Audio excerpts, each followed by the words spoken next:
Hi, Lucky. You like that chair, don't you? Hey guys, Game Dog here, and welcome to, this. That's right, okay, I gotta explain something.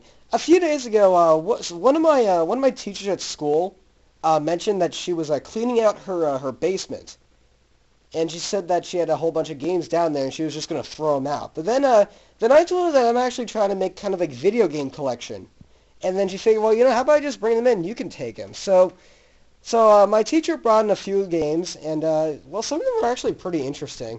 Like I got some pretty good games out of this, and I got them all for free as well. So this is kind of a thank you video to her, and kind of a cool, hey, look what I got video to everyone else. So let's go through these and basically explain what all these games are, because some of these are going to look really familiar to you guys.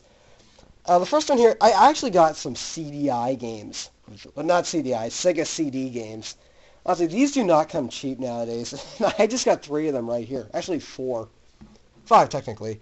The first one is Sherlock Holmes Consulting Detective.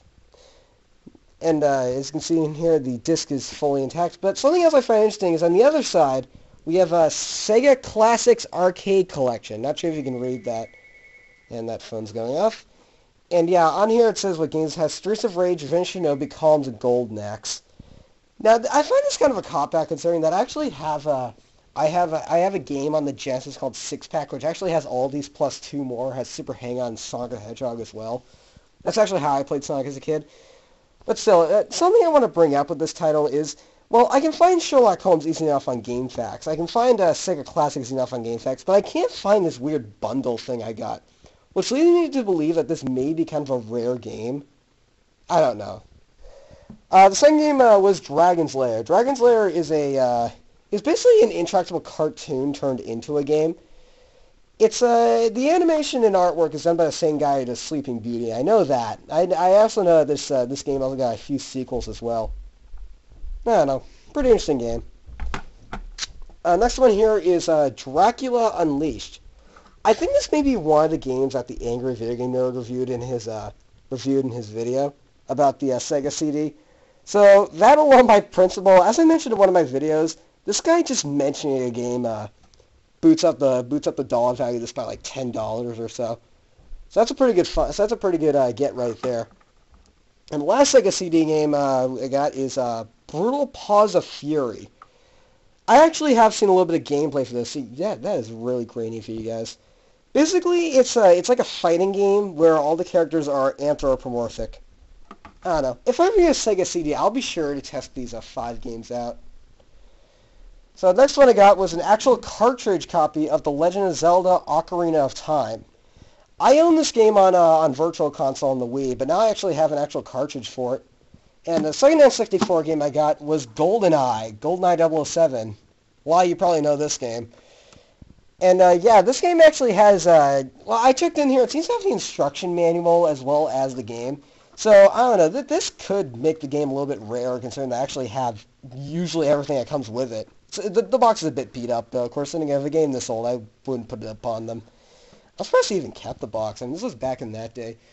Next thing I got, I'm going to skip down for now, is the Menacer video game for the Genesis. Now, I tried this one out because I actually do have something that can play Genesis games. It doesn't work that well, and that's a weird glare right there. And it doesn't work. Well, I shouldn't say it doesn't work. I actually looked up this game, and apparently it comes with a gun peripheral, and you can't play it without it. So, you know what? I have this. If I ever get the gun one day, now I have the game. And this thing I got here is a Game Genie for the Genesis. I tried this out about an hour ago. There are some really fun things you can do with this. Like I tried it with Sonic 2, and I gave myself the ability to like jump extremely high. So there's a lot of cool things you can do with this.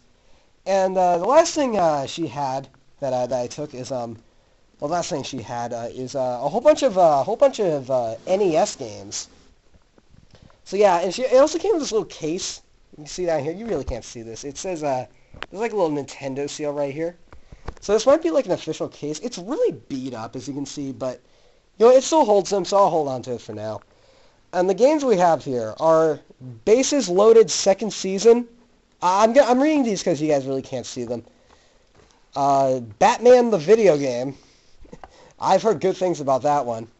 Blades of Steel, one of the more notorious hockey games. Next one we have is Bump and Jump. I've actually never heard of this one before. I'll just put it over here for now. Next one is Double Dragon, the original Double Dragon. Pretty fun game for what I've played of it. I took the cart out with it. Wow.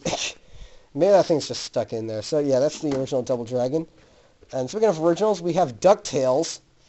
That's right, based off the cartoon series, another pretty notorious game.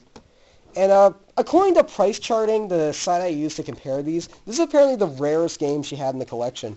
The original Mega Man. That's right, you can't really see it, but that's bad box art Mega Man right there. Once again, if I ever get anything else, I'll be sure to check this one out. And speaking of Mega Man, there's more Mega Man goodness in here. She has Mega Man 3 as well. So there we go. He also has the original Ninja Gaiden. So now I got that game. This game I've actually never heard of before.